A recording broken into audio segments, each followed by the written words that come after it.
Championship. My name is Sarah Sadouk, and I'm part of the Create Apps Championship Committee. So today we're going to be talking about interesting topic to develop your app, user persona, to just name one of the topics we're going to be covering today. But before we start, I'd like to introduce the competition to those who are not familiar with. So a quick intro about what is the Create Apps Championship. Essentially, the Create Apps Championship is part of a larger initiative, Create Apps in Dubai, that was launched by His Highness Sheikh Hamdan bin Mohammed bin Rashid Al Maktoum. And the goal of the Create Apps in Dubai is to position Dubai as a global hub for digital innovation. So essentially, the Create Apps Championship is your opportunity to set up your business in Dubai, but also compete for a prize fund. Last year, we had 4,710 participants from 132 countries. And just to give you the heads up, His Highness himself came to the previous edition to listen to the pitch and award the winners himself. In total, there were 4 winners out of the 12 teams that made it to the final. And before that, we had 24 semifinalists that were selected. The competition is global, as I mentioned. So we have mentors from a different part of the world. Last year we had 84 mentors. And as a participant, you get access to workshops online, such as this one. You can learn on your own via HowSpace. There are some self-paced video that gives you insight on how to create your prototype, your business, using low code, no code, or full code. And you also have 84 videos you're free to watch anytime when you have a free time to learn more about mobile app development and business ideation. In addition to that, you have access to all the workshops that we're providing live. So those are recorded and posted in the Knowledge Hub under workshop section. So as I mentioned, you'll have access to a jury member. From the 11th of November, you'll be able to book your mentoring session with different mentors. And your idea will be judged during the qualification stage by the 15th of December.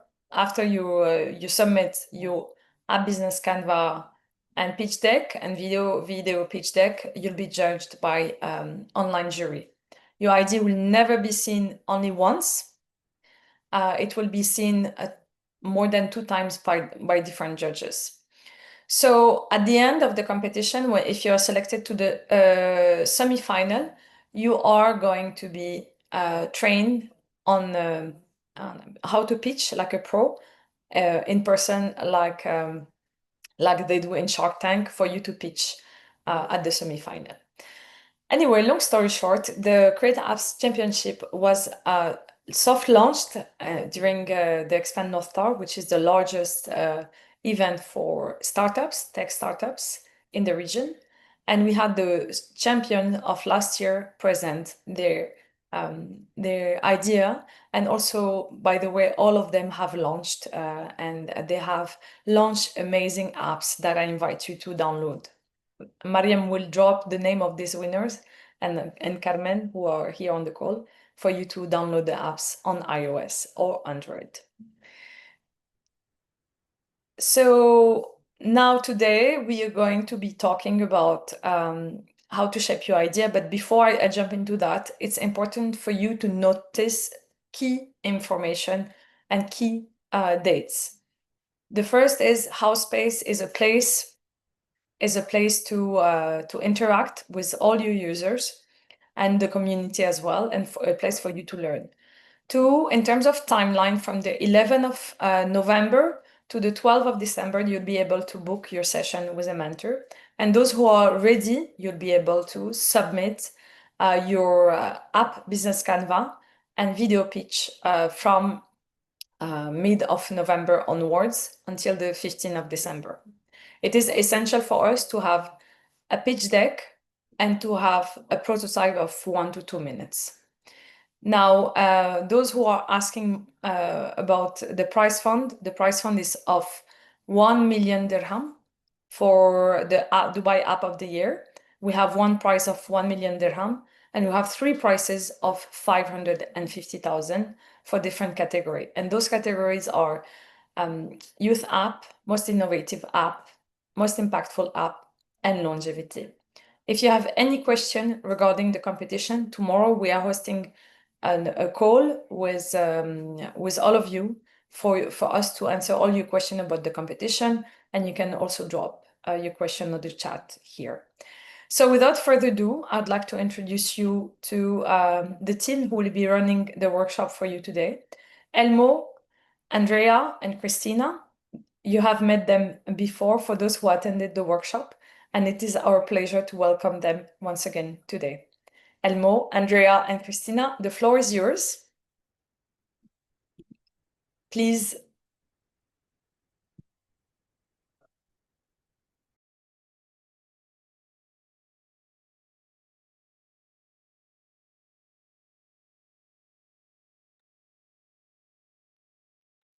There we go. Hey everyone, how are you guys doing again? Really happy to be back here with all of you, and also welcome to the people who weren't able to join for the first sessions. Yeah, I'll be here today with amazing Andrea, the wonderful Elmo, to go through shaping your idea. So let's see if I can, yeah, up to the next screen. There we go. So yeah, again, I think self-explanatory. We'll have an interactive session again. We'll be using Mentimeter. Someone will have the opportunity to share their iterative pitch. We're going to do some AI prompting. It's again going to be very high energy, high interactive. We want to leave questions for you to ask at the end of the sessions. If there's anything that comes up in the middle related to content of today's session, just also post it in the chat as we go along. We'll try our best to answer it. And yeah, just keep your mic on mute as we go along, and then we're ready to go. So exactly, this is where we are in our journey today, shaping your idea. So I think everyone's kind of already giddy to develop those prototypes and launch and test. But before we do that, we really need to spend a bit more time on refining, like, what is it actually that you want to offer, and what kind of impact is it supposed to have on your users, on broader stakeholder environment.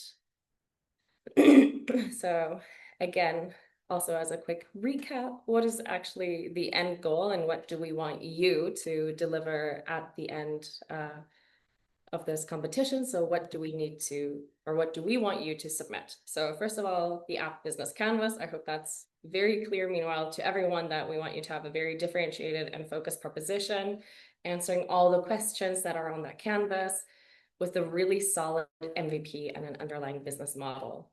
We, of course, need to see a service blueprint as well. So we want to have a clickable prototype of yours that we can interact with, that the jury can look at. And lastly, we need a pitch from you guys, demoing, 5 minutes, explain your concept, having a presentation behind you, and also doing a 2-minute demo of your actual prototypes, explaining to us how it actually works. So yes, this is the business canvas. I hope this is now very well familiar to all of you. We have the problem space, the solution space, and really the operationalizing of it. So what's the underlying revenue model? How are we actually going to make this happen? These are all questions that we're, of course, answering in the next upcoming sessions as well. And this is the pitch canvas that we, of course, also looked at last time. The colors here match the business model canvas, except for the introduction, the ask, the promise, and the summary. So of course, in your pitch, in your 5-minute video, it's good to kind of have that structure and go along with. But of course, having, a really nice, solid beginning. So introducing yourself, your story, having that founder story, a really creative hook. But also at the end, being really concrete about your ask, right? What is it that you want the jury to do? What are the next steps where you need help, or where you need this investment to further roll out your idea? And how are you actually going to do that? That's the promise. That's the vision that you have, right?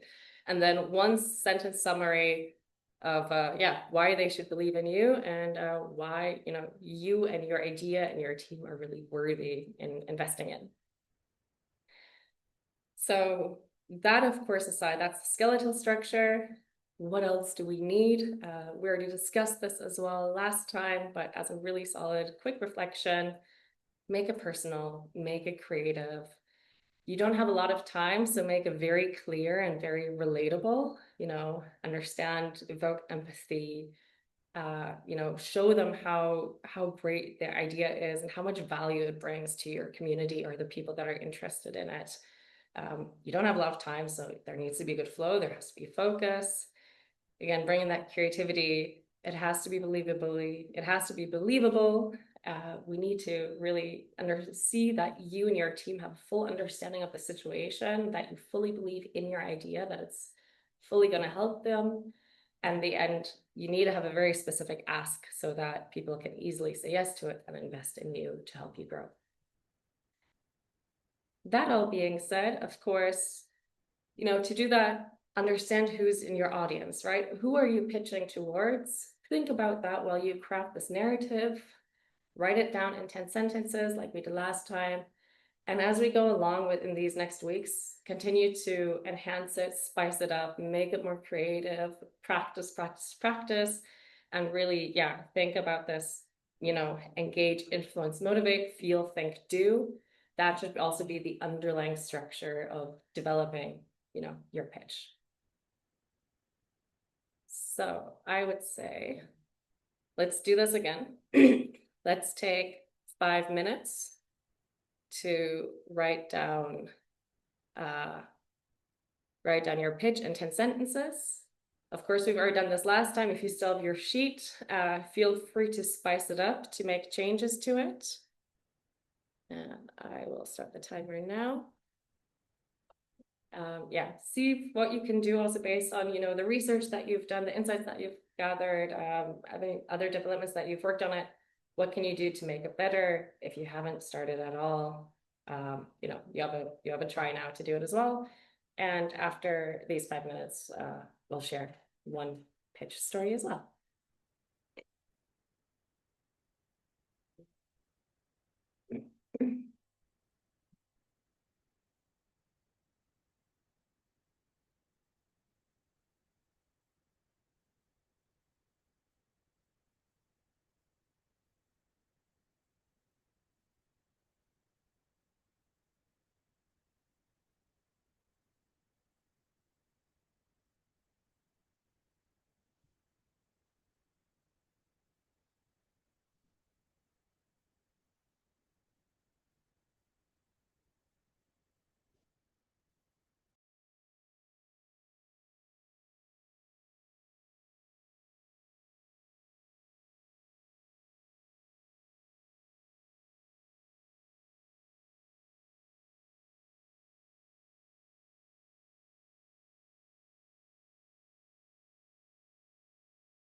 So it's like 2 minutes left for you to write the pitch that you would write you will pitch to investor. Even if it's not perfect, it's absolutely fine.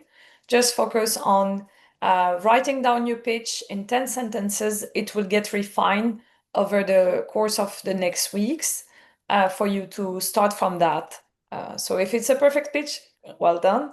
If not, write in 10 sentences you pitch. Let us know if you have any question on the chat, or if you need any advice, we'll be happy to help you with that.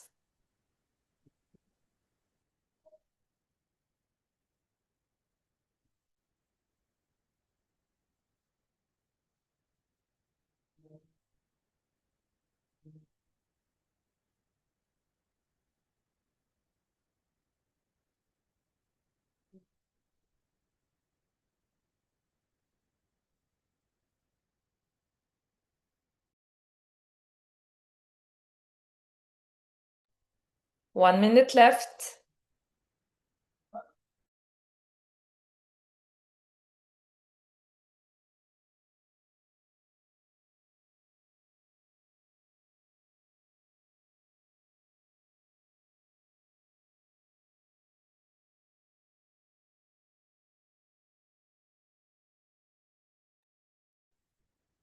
Exactly. Those who are done, if anyone already wants to volunteer, just say first person who posts that they want to share their pitch in the chat is the one to go ahead and share as well.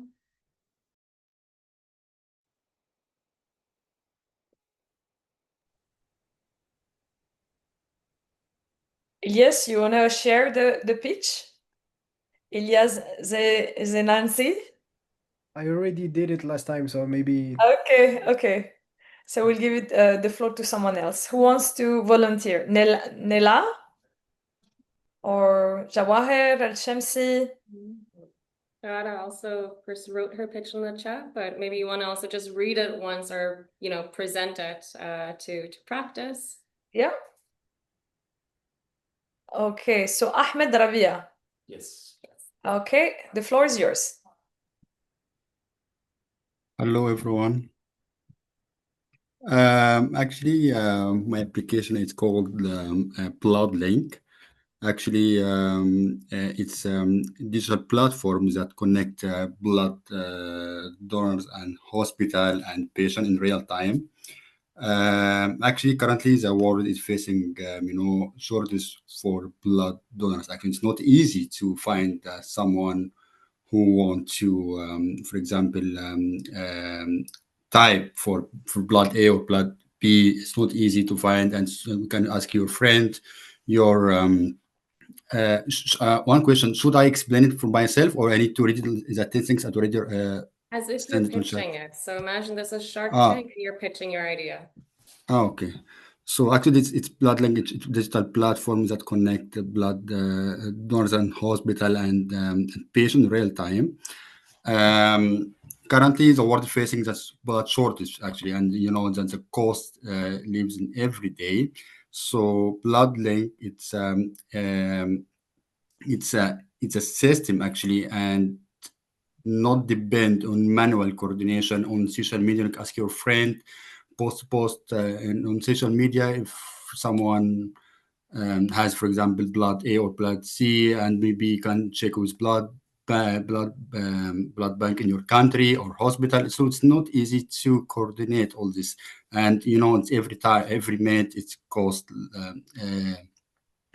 Lives every day. So current system actually blinding gets transform all this process using AI and to match donor match with a verified donor center, which means if someone needs to blood, kind of blood, to specific blood type, for example, he just can use open mobile application blood link and create a request, and it will notify everyone in your area. Someone he need to this time of this blood type, and you will only receive a notification based on AI system, which means you are not, if it's critical. I can show you demo as well if you want, but it's push notification. And if anyone of accept this request, you will have a list of all people actually who accept your request. And if you are, it's based on your area. So for example, in your application, you can customize its right distance, for example, 5 kilometer or 10 kilometer, you will receive notification. And you can customize this reduction as well based on your customizing your application. And also you receive notification from all who accept your request. And you can and chat and agree in which labs or hospital you can agree to meet and start their blood donor process. It's a Okay. good thing. Actually, it will be super fast, and for emergency case, you can easily to send the request, and all people got to find in instant real time, and you can Okay. coordinate with hospital, and hospital you can even create a campaigns actually coordinate with a company, because it's a blood link. It's not all just for too easy to find a blood match. It's also so Ahmed, maybe we can I'm give gonna you. cut you off here now, because we do need to move on. However, I think that, yeah, the idea, I'm always so impressed of also reading people's ideas, but also now hearing from you and also what we heard last week, how creative everyone is, but also, yeah, how, a lot of your ideas have so much like social and positive impact on the world.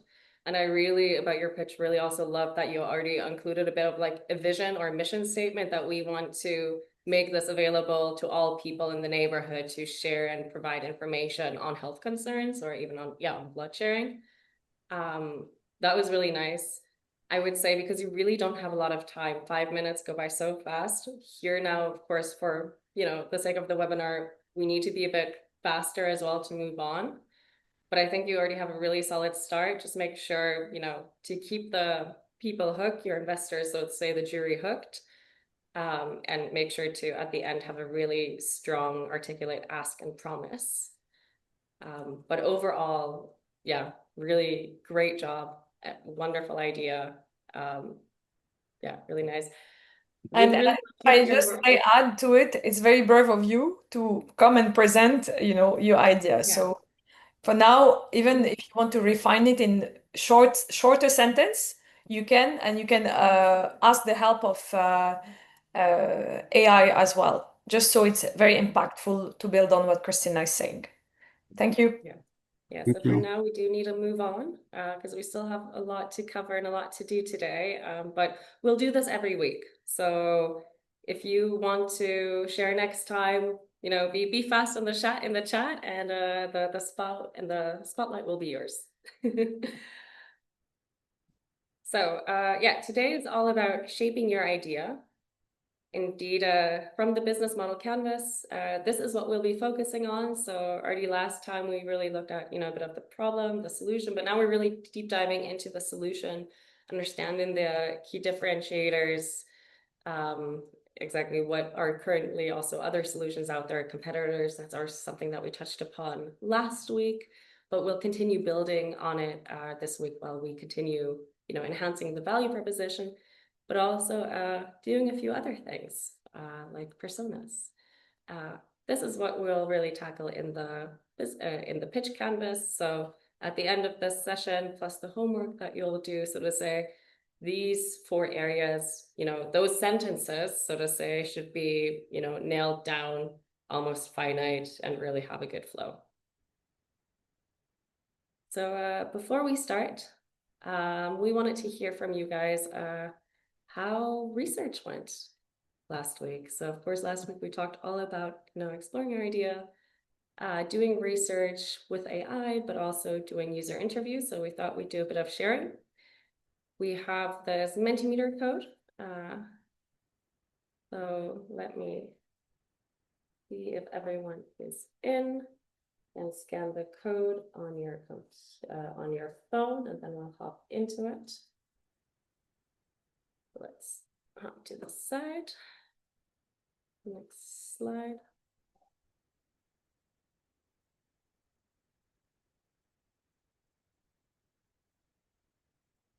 Okay, so let's share a bit. Does this work now? Do it in here. Yeah. So yeah, just type into Menti. What were your main learnings with competitor benchmark? What really stood out to you when you did your research?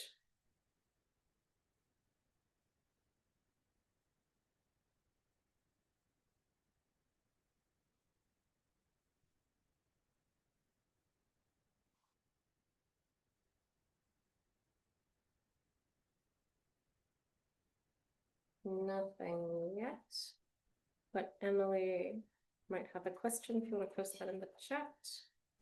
Hi, so for my research, I went to eSummit and I presented my idea to plenty of entrepreneurs there, and they all loved it and they said I wish I could have it when I was younger. And I went to the beauty convention and I asked a lot of people what they think about it, and they all loved it so much. And I put it in my Instagram, so if you would like to go visit, it's also there. Yeah. And Maybe just to check, are people able to access the Mentimeter or? And also I can't send a message in the chat. I was trying to send a message for my pitch deck, but it didn't let me for some reason, and I was trying, so. The QR code you've given us, it is different than this question, actually. Ah, okay, wait. Well, then on the top, even if you just go onto menti.com and type in the code. Sorry, guys. 322 1828. Yeah.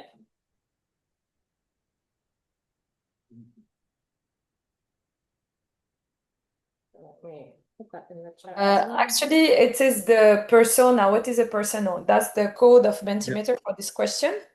Ah, Yeah. okay. So Yeah. that's why we are answering correctly. You were answering, but you were answering not the Yes. question that we're seeing. Yeah.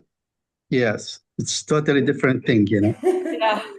If you can share the code on the chat, then we'll log in into that to answer Yeah, this let question. me do that. There we go. Let me try that again. Sorry, guys. Sure. So it's 3315 Hello? 315 8022. There we go. 22. I don't know. Hello? Yes. Yes, hello. Emily asked two questions, and I don't believe you heard them. She was trying to send the pitch deck on the chat, and she was blocked. And also, she was, Actually, yeah. So the pitch deck cannot be sent on the pitch deck or the pitch sentence. what we just, the pitch sentence. The one that Ah, okay. So because if it's the pitch deck, it's too big for the file. And for the chat, I'm not sure why it's blocking because everyone is able to. So maybe you have to check your firewall. Maybe that could be the reason. maybe.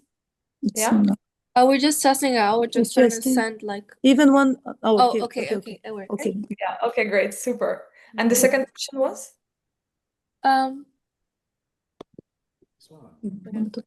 The woman had asked to anybody who wants to say that they did the research. So I want Yeah. to say that I went to an event and Yes. I did it to Yes. people there. Yeah. And Well done, Emily. Well done. And that's Thank how you. you also check, the market and Yes.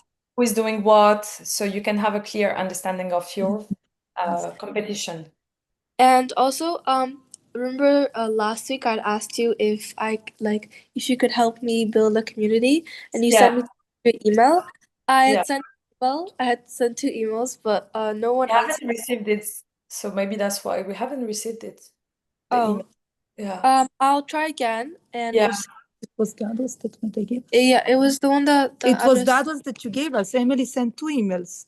Okay, so we'll check on the spam to ensure, but let's go on the chat box because we need to move on for that. And just send your email. We'll check on that.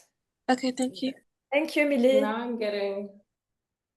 I'm getting all the answers in. Seems like we made it on the right Menti. So yeah, seeing nothing for customers, focusing on needs, weak points, competitiveness, wisely pricing.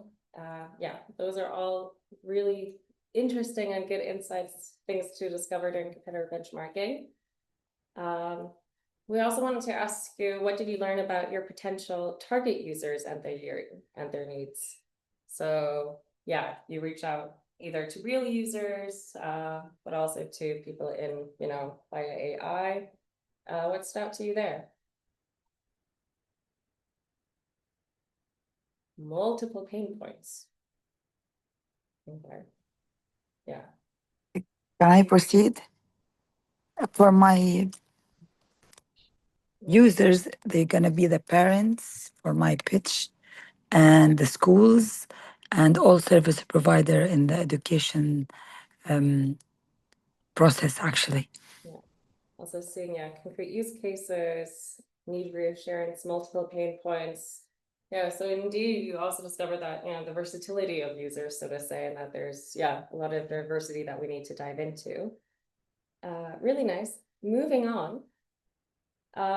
Yeah, maybe also just sharing your experience here at Menti. How did you experience it? Talking to people in real life or also talking to people, on chat or on AI? How did that go? Did you also discover anything new?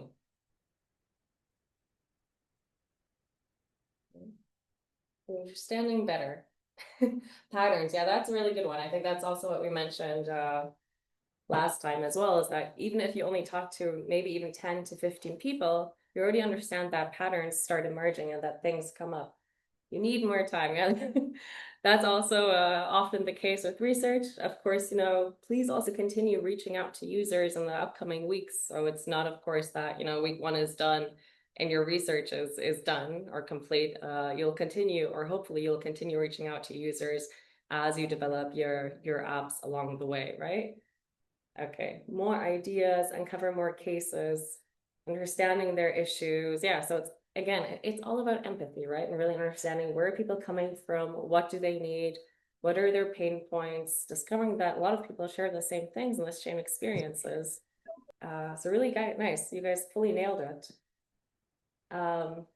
Yeah, and then slightly different question, but also maybe here, just, what did you learn from interviewing real users? And maybe also just put in, like, how many users did you actually interview in real life? Hello.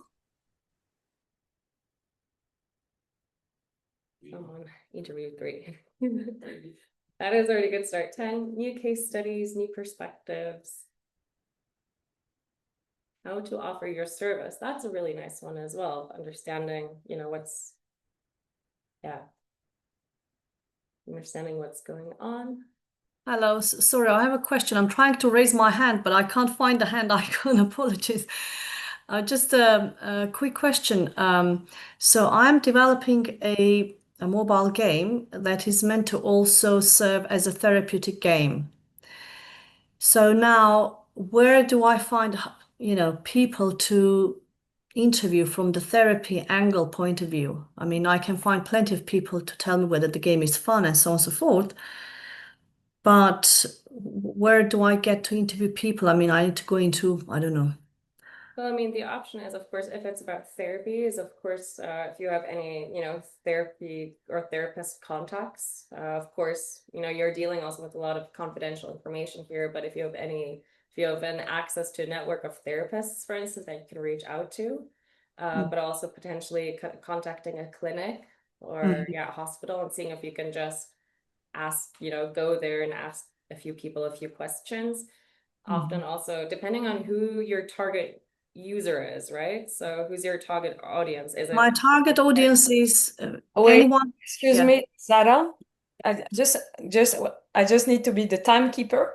Yes. So, because we have No a lot one. to cover for this session, so anyone who wants to ask question, tomorrow will be a dedicated space for that, or you can ask on the chat, because we have so much to cover to Sure, provide. yeah, understand. Yeah, So no problem. let's carry on with Elmo and Christina. Thank you. Exactly. Let's do that. Okay. Thanks, Sarah, for being on top of that. And of course, also just quick note, there will be mentoring also where you can ask more of those questions. So what are we actually going to cover today? So we're going to look at personas. What is persona? Why are they an essential design tool? We're looking at, when we have an app idea, what can be the differentiating promise, reasons to believe, hygiene factors, USPs, nice to have. So really starting to really craft out that idea. finalizing what those insights was from research, the value proposition, how to leverage AI in research consolidation and ideation, and then actually coming up with a lot of solutions. So yeah, time is of the essence. So let's move quickly now. So this is kind of the flow, defining target user persona. Let's enrich it with insights, and then actually expand on, their user journey and what are the opportunity areas, what are the real problems that we're trying to solve. Something you guys already mentioned also during research. So why do we actually need user personas? So what is a user persona? Can anyone maybe post that in the chat?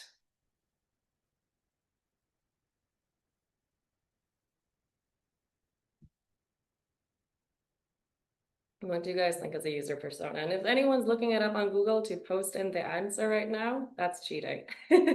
Your ideal customer, the ideal target, real target user profile. Yeah, that's already kind of bringing it on the right spot and the right idea. A user or a user persona is, there you go.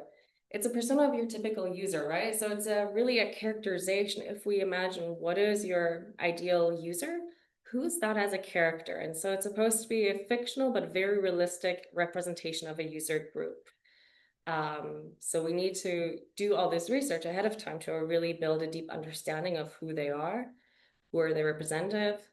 And it's a tool, it's a template, a canvas that is really aligning on who's the person, representing our user group that we're trying to help. And so it's all about creating further, more empathy, more understanding of our user group, but not really centralizing that around one person. And if we put a name, so to say, even on that persona, then it's like, who is this, who are we solving the problem for? So this is the persona card. This is what we'll really be looking at. So yeah, as I mentioned, you'll put a name on it. You'll put some enriching details on it. What are their attitudes? What are the goals and aspirations? What are they trying to accomplish? What are their frustrations? What are their fears? So also, in, their journey, so to say, of experiencing and using your app, but also in life, like, what drives them? What fears do they have? What are their behaviors? How do they interact on a daily basis? And also put a quote on it. Like, what is something that they would typically say about, maybe in life, but also maybe in contact with your app. And then the second half is kind of, being creative, creating a mood board around them. Like, what's their favorite drink? What, how would their room look like? What are their key apps that they use on their phone? So really, yeah, creating a character of the ideal user of your app.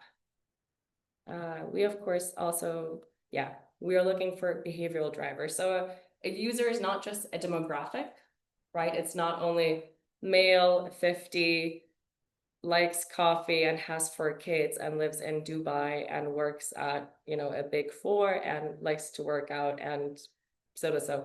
That's not real. That's just a demographic of a person. That's a statistic. We really want to understand what are the behavioral drivers.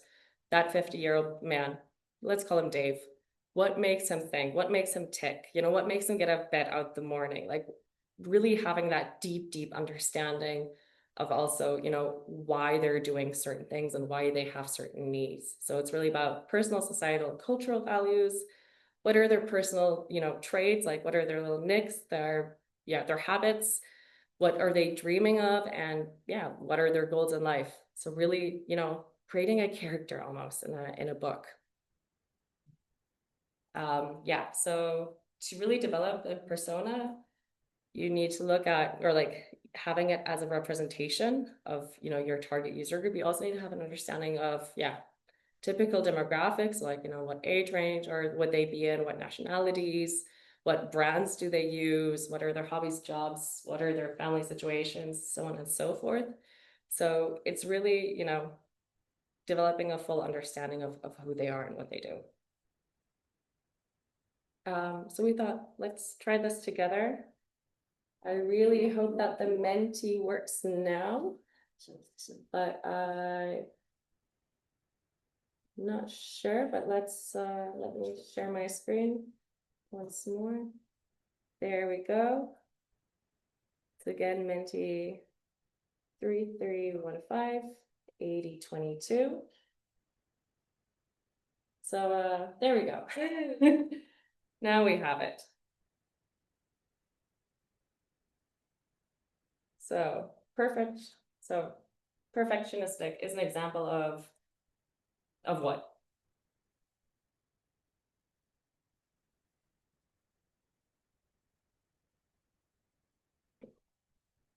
Well, that is very a personality trait. Yeah, doom or fear. No societal value. I think that's already a good sign. Okay, let's move on. Was that just the one question?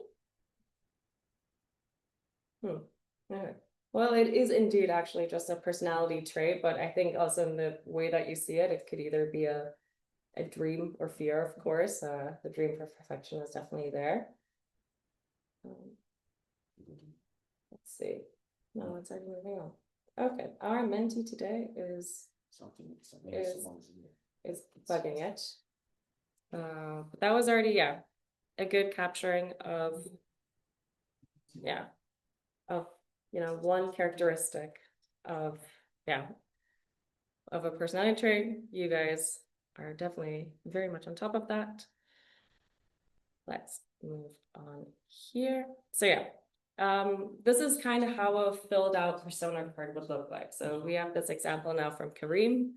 So who is this person? We've called him Omar. Based on our research, so to say, you know, he works as a marketing manager. He believes time is the most valuable resource. We won't really go into depths into these now, but you can look at the presentation later and also download these as a reference example. Okay, so we have Kareem. We also have an example for ClassPass, called her Layla, very active, stays fit. And the quotes that we chose is, you know, I love mixing out my workout routine, but I don't want to be tied down to just one gym or studio, or fitness should be fun, convenient, and not an added stress in my busy life. So it's also really like the quotes are also really nice, you know, addition to understanding a person's or a persona's character, who they are and what drives them. And if we really have a deep understanding of our user, of course, and of our persona, that will really enable us to develop our apps a lot better, because we really have a named person that we're developing this for. You'll be developing it for an Omar, for Layla, for Annie, for Dave, right? So if you really know who your user is and you have this full creative persona, it'll be much easier empathizing also, like, okay, well, if I have my UX prototype, how would Dave feel about this feature? Or how would Dave solve this problem on the app? So it's also good in that way to continue empathizing with your users, with your persona along the way, as you develop and craft your app and your ideas.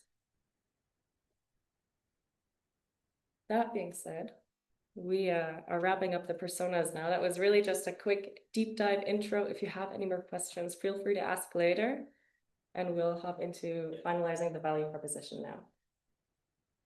All right, thank you, Christina. So again, be sure to download the Persona Canvas. It is a great tool to kind of summarize your target group, to understand, it helps you make the target group understand better, because you also need it to be able to really finalize your value proposition canvas. We talked about the value proposition canvas last time when we said, okay, let's do some more research into our user groups and what their needs are, but also, you know, what competing solutions they have, alternatives. And that's all because we want to have a unique solution that addresses a specific problem for a specific customer. You know, the more targeted and more focused your app is, the more likely it is that it will touch the right customers, it will have impact and value for them, and the more likely your app is being successful. What we see a lot is when we try to serve many different customers, many different needs, it's not very clear for anyone what your app specifically does. And it will be one of those 80 apps that's on your phone that they will never use again. So having a focused proposition is crucial for your app. That's why we encourage you to do user research and benchmarking last week.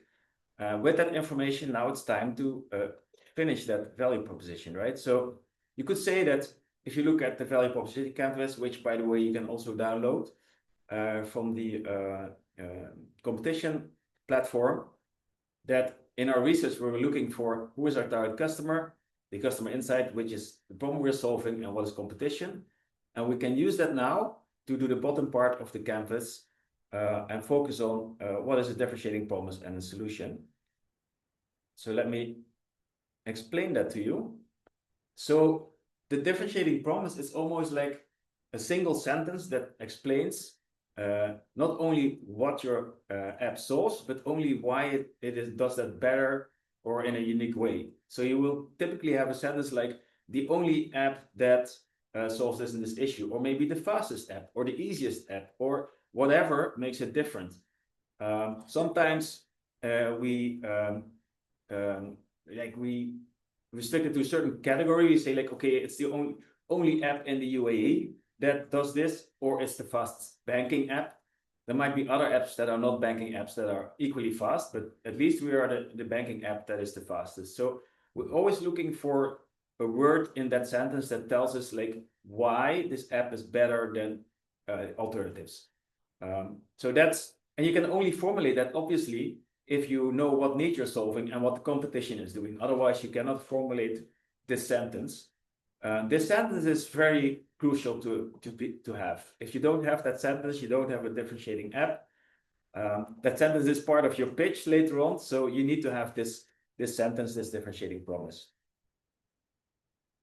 Now, if you have a differentiating promise, yeah, that's nice, but your users might say like, okay, that's a nice promise, but how are you going to solve that for me? How does this app even do that? So the next thing you also have to think of like, okay, what are the 3 to 5 elements, features, or functions in your app that will deliver that promise? So if you say it's the fastest app, okay, but why is it the fastest app? Is it because like maybe there's one-click login, maybe there's, so you have to think about these key elements that will deliver that promise. But you have to think of functions and features that are convincing and believable to the target group. So if we think it helps it to be fast, that's nice, but the user needs to think it will help that app to be faster, that app will help the user to do this faster, for example, right? So think of these 3 to 5 functions, features that really are going to deliver that differentiator. So, and if you have that, okay, then you can start thinking about how to actually build that app. I just want to stop here for a moment because I'm talking about reasons to believe. You might have heard of unique selling points. You might have nice to haves. So I was just wondering, can you guys give me a thumbs up if you've heard these terms before? It's a little bit marketing lingo, to be honest. So in the I don't see thumbs ups. Do you guys know where to find the thumbs up in the? No, we are having them. We're having them. Yeah. Oh, I just don't see them. Yes, so people have heard about them. That's very nice. So yeah, so let me explain what it is. If you have heard about them, you probably know, but this is a little diagram again. So the presentation and this webinar will be recorded, so you can have a look later. But you basically have these things: hygiene factors, must-haves, reasons to believe, unique selling points, and nice-to-haves. So the hygiene factors are things that you must have in your app. But we call them hygiene factors because without these functions and features, yeah, you don't even have a functioning app, or it's things that people expect. You know, if you need people to do banking activities, they need to have a secure login. That's a hygiene factor. You need to have it in order to have that app functioning. Another flavor of a must-have is what we call the reasons to believe, and we talked about it. These are the functions and features that will set your app apart and will deliver that differentiating promise. So you need to have those in as well. Then there's another category which we call nice-to-haves, and these are features and functions that might solve adjacent or other problems for the users or add additional benefits to your app. You have to be very careful about nice-to-haves, because if you try to solve too many problems, it will be confusing again. So It could be a USP sometimes to have an additional problem solved, but I would say be very careful about that. So I would really recommend to focus on the must-haves first. And then there's also a thing that's called not to haves. Like there's so many things possible these days, technology-wise. It's very easy just to put more functionality in your app.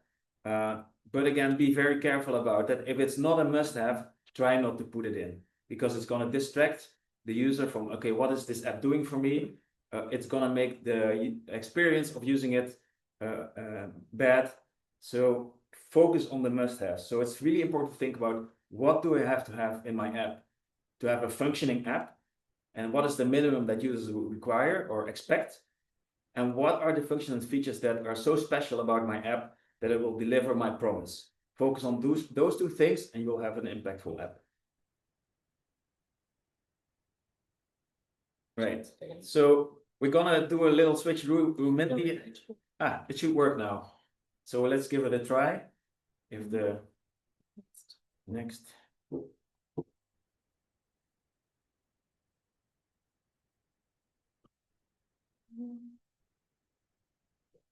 No, it's not showing anything. Not showing anything here.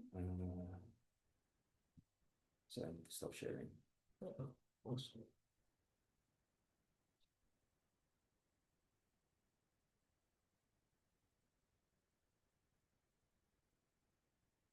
So I just do a brain dump. I mean, like, it's maybe difficult to do first, but hygiene factors. So again, hygiene factors are all the functions and features in your app that either users expect to be there or that you need to have for a functioning app. Exactly. Payment link is a very good example. If your app has paid services, yeah, you need to have some kind of structure for users to allow these payments, right? Favorites, I'm not so sure if that's a must-have. Security is a good one. Profile picture depends a little bit if that's really needed as a hygiene factor. Could be a nice to have even, right? So we just stop sharing. Yeah. There you go. There. Perfect. Moving on. Let's move along. So let's switch to reasons to believe. And again, these are the must-haves that are going to deliver your promise. So what could those be?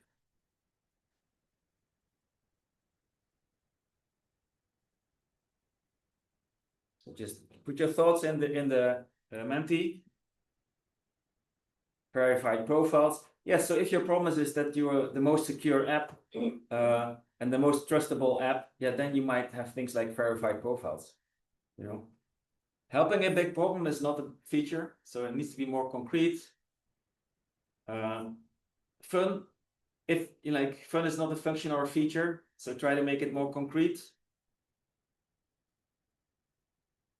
So the verified profiles is very concrete. Finding playmates, like people that you can share the game with, that could be a concrete function. So helping a big problem or reliable is not a function. So it needs to be something that you can almost give to a developer, say like, build this functionality. Yeah.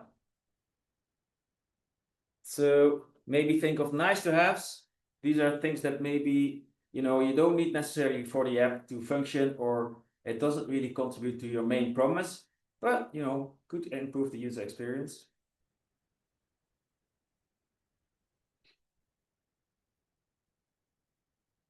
Bonus pictures. Yeah, so maybe some rewards indeed, like you get something, some extras. The word bonus already. Dark mode, yes. If your app is not used during the night mostly, then dark mode is just nice to have. Exactly. Gamification. And you can see that it depends on your promise whether it becomes a nice to have or a must have, right? Because if your app promises like the most fun and engaging way to do banking, then gamification is of course a must have, otherwise not. Yeah. All right, let's move on. So maybe think about things that you shouldn't be putting in your app. Maybe you thought about things, oh, that's nice to put in, but maybe it shouldn't be in. Not to have an easy, okay, that's interesting. Yeah. So a not to have is a feature or function that is just going to distract the user. Yeah. Just some examples. I like the example of AI. We talk a lot about AI, but sometimes we really don't need it. So it's good to really be conscious about it. Ads, maybe, yeah, try to avoid it. It's not something the user wants.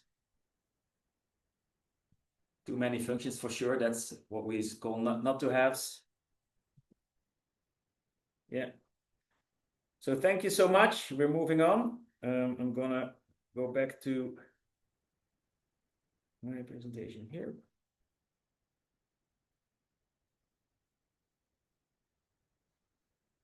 So again, if you have done your insights, your research, and you can formulate your differentiating promise, you can also start thinking about your reasons to believe. So these must-have features that will set you apart from competition. Again, like these are features and functions of your app. So try to make them as concrete as possible, because it will define how you have to design your app. So if you just say like it needs to be easy, yeah, but how? How is it going to be easy? So you have to make it concrete. And you know when your value proposition is complete and concrete enough when you can fill in this sheet. So this is the value proposition in one sentence, and say for certain users we want to who have this kind of goal but have this problem. This app name offers these and these functions and features, such that unlike these and these competition, we can do it faster, better, whatever, you know. So the differentiating promise. So if you're able to summarize your whole value proposition in a sentence like this, then it's concrete enough. If you're struggling, you have to rethink, think more about the user, think more about what need am I actually solving, think more about like, but what are the functions or features that really make this happen for the user, and how am I different from competition? So if you can't put that concrete into one sentence, you have to rethink.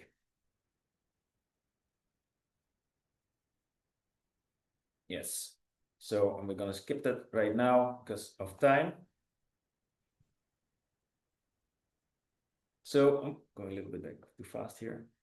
So of course, I said rethink, but we already saw that in the past we've used AI also to do our research.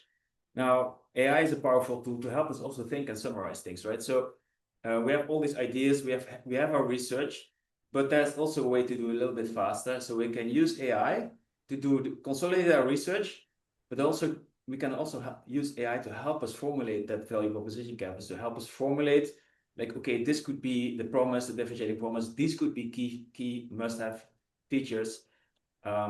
So I'm going to hand over to Andrea now, because she is our AI expert, and she's going to help you and explain how you can do that, and she's also going to show you how to do it. Yes, so handing over to Andrea there. Yes, I'm here. Yes. Hi, everybody. I hope you're doing really well. Let me just do this.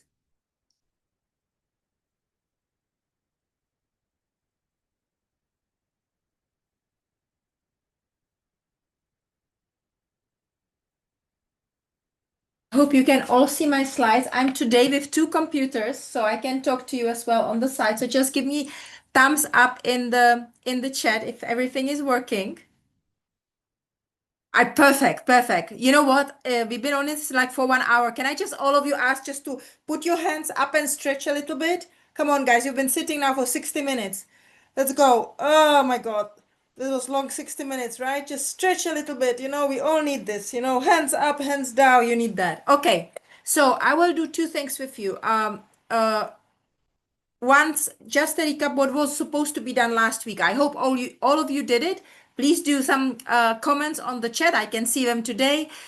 Last week you were supposed to use AI to refine your strategy, to perform market research, to create personas, to design the research questions, to use AI to do research with synthetic data, and also to use AI to perform the interviews. So it would be really helpful if you can go into the chat and tell me how your experience was. I will review it. Then when you will be working would be really helpful.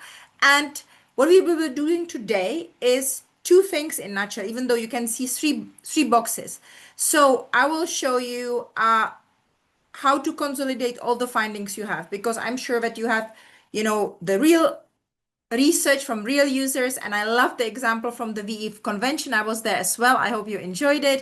Some of you went to schools. Amazing. So I will show you how can you combine that research which you did with the research of AI.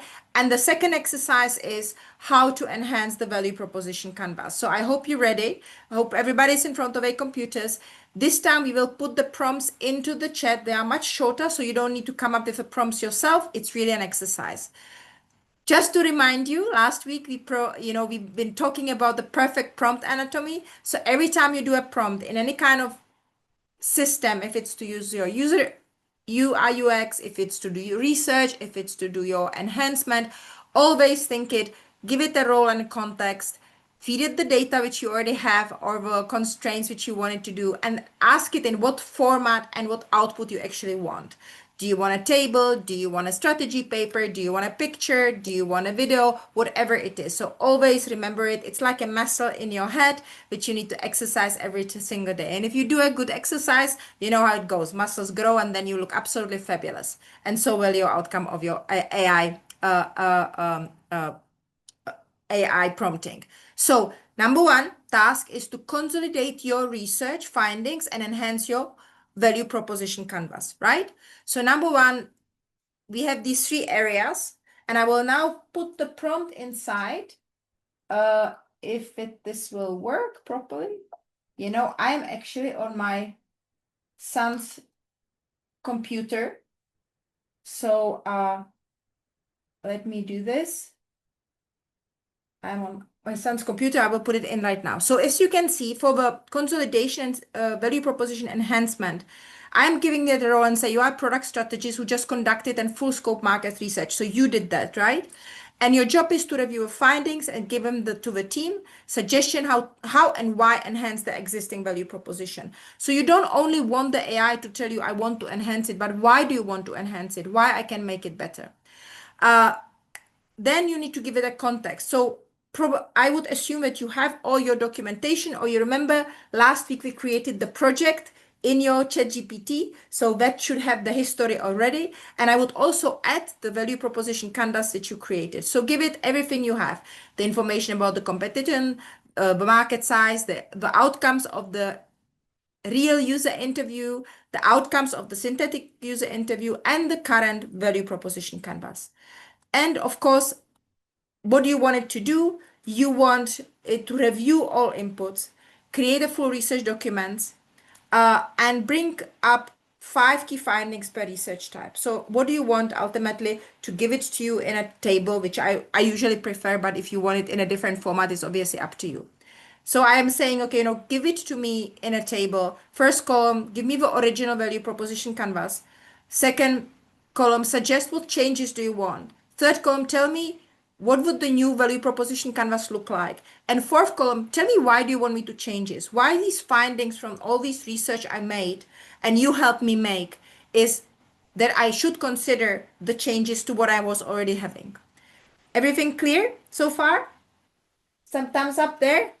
Please go. So I will show you how to do it, and then you will do it yourself. I will give you the prompt inside the chat. You will just simply take the prompt, put it into the chat GPT. So you remember who was here last week, I started to work on this white glove luxury concierge who comes to your house and does everything. So I was a really good student to the, Dubai App Championship, and I completed all my research, the synthetic research, the real user research and everything. And now I put the prompt in, which shows, give me everything which you want. So as you can see, the AI is working, right?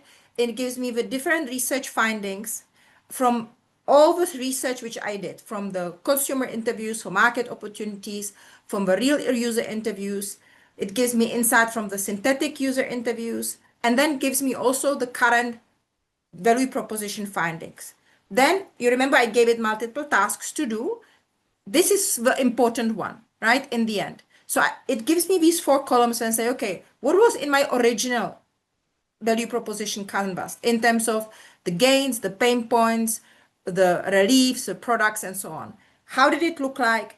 What is the suggested change, and why the system is suggesting to change it? And this is obviously in summary what it should be. This is a really helpful thing because sometimes we drown under all the information which we got from the different research papers. So I'm 6 minutes in. Now it's time for you to do the same thing. You will have 8 minutes before I click it. So let me, while you're watching in the slides, let me just move to the other computers. You will look at my beautiful profile while I'm giving the prompt into the chat. And my son has a Mac computer. I am old fashioned, so I work on Dell. So let's hope it all works. Okay. You can start to think about it already. How do you do it? I would suggest go into your chat and ChatGPT. Please confirm that the prompt is inside. So you have 8 minutes. Number one, go into ChatGPT to your project which you created last week. Continue in the conversation which you have. Attach what you already did, if it is not in the chat already, and put in this prompt. If you don't have all the research stuff inside, don't worry about it. You can repeat it when you are done after this exercise. This is really to demonstrate what's possible. So you have 7 minutes, 55 seconds, guys. Please go into ChatGPT. The prompt is in the chat. I see it's live. You can copy the prompt, go into the project. I can see Sarah raised her hand. Sarah, can I answer some question for you? Or do you want to put it? Hello. Yes. I'm really sorry for interrupting. Don't worry. Thank you. I'm asking about the last meeting. We were not there yet, so I'm not able to continue to ChatGPT what you did last time. Okay, so I think thank you for highlighting it, and I'm sorry you missed it. No problem. There is in the I think Mariam and the team, they can obviously advise you where to find the recording. My suggestion would be, it's Sarah, right? Did I pronounce your name correctly? Yeah, it's right. Perfect. So I would suggest is just listen to what's needed to be done, but ultimately it's the market size data, competitor data, consumer data, creating your persona, doing synthetic research, and then I think you already did some other research already, and then you can come back to what we're doing today and just rerun it and reuse the data already. Okay, thank you very much. You're most welcome. Thank you.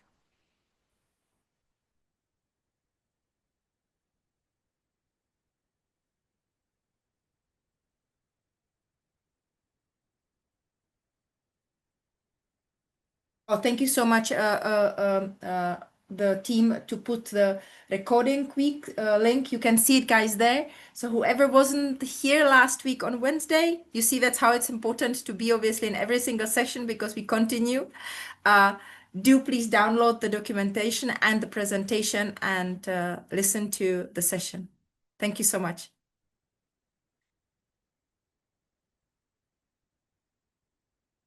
You have 5 minutes, 50 seconds.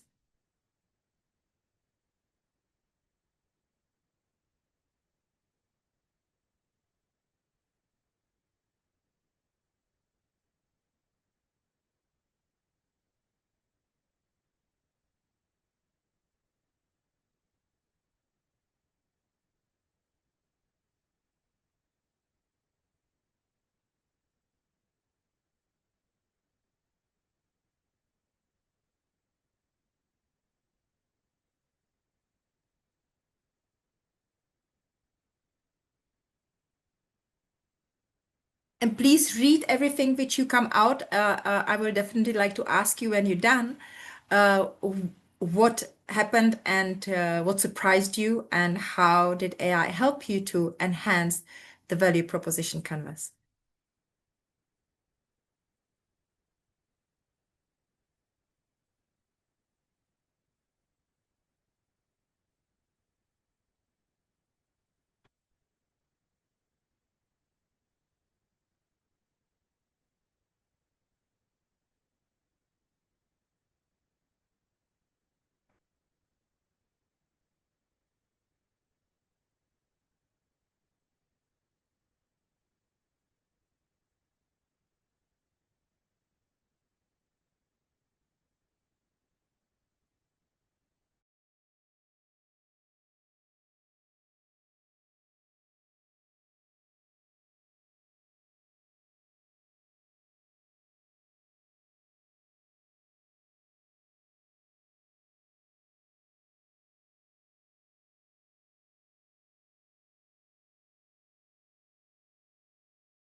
Hello.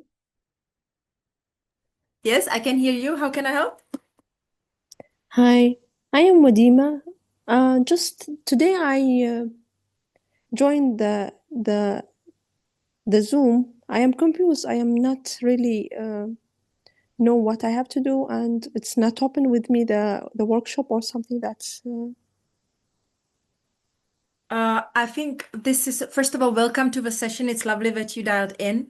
As I mentioned to Sarah, last week we've been going through the value proposition canvas, and we've been discussing how to use artificial intelligence tool for doing a research from competition to market size to designing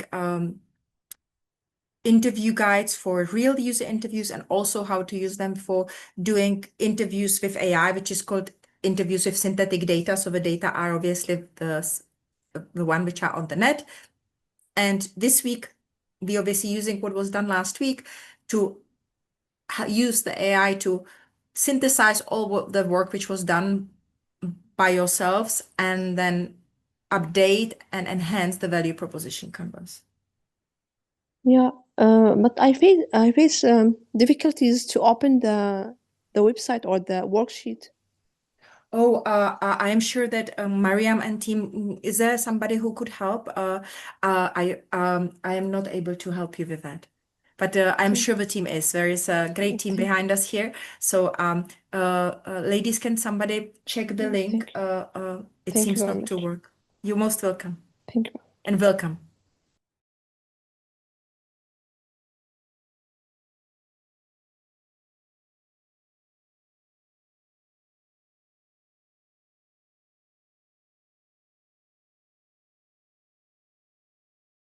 Hello? Hello? I can hear you. How can I Yes, help you? can I ask a small question, please? Of course, go ahead. Yeah, yes. Sorry for that, but just we share our ideas, and there is always question about the copyright for this idea. How can we save our idea since we all seems to be public groups? You mean you don't want to share the ideas within the AI or within No, this no, team? no.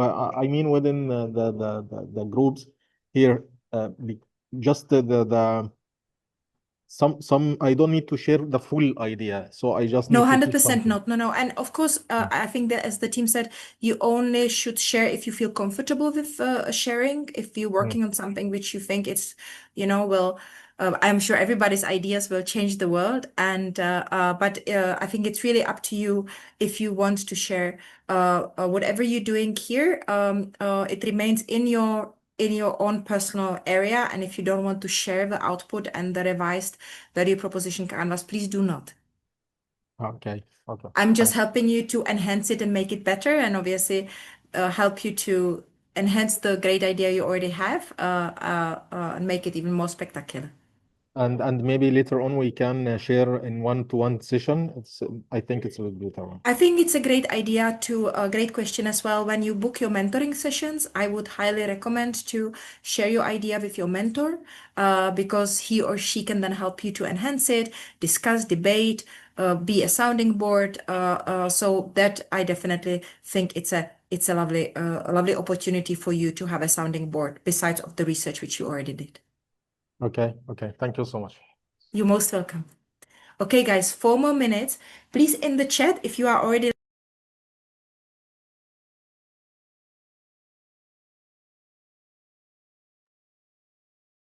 You're muted. You're muted. I can see that, and I see the watch stopped, but I can see we were already only 2 minutes to go. So, can you write me in the chat if everybody's done with the exercise, if we can move on and see how we can now, when we have all this enhanced through a couple of rounds of ideation. Just I can see some thumbs up. Thank you, Zara.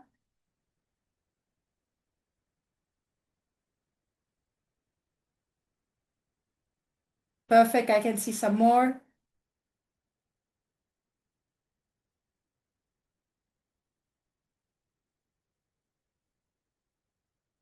Okay, Salah is also good. Wonderful. Najim, Khalifa, thank you. Okay, Bridget as well. Anybody who would want to share out loud or in the chat, what did you learn from this? What surprised you through the enhancement of the value proposition based on your research? Anybody who would like to share with us?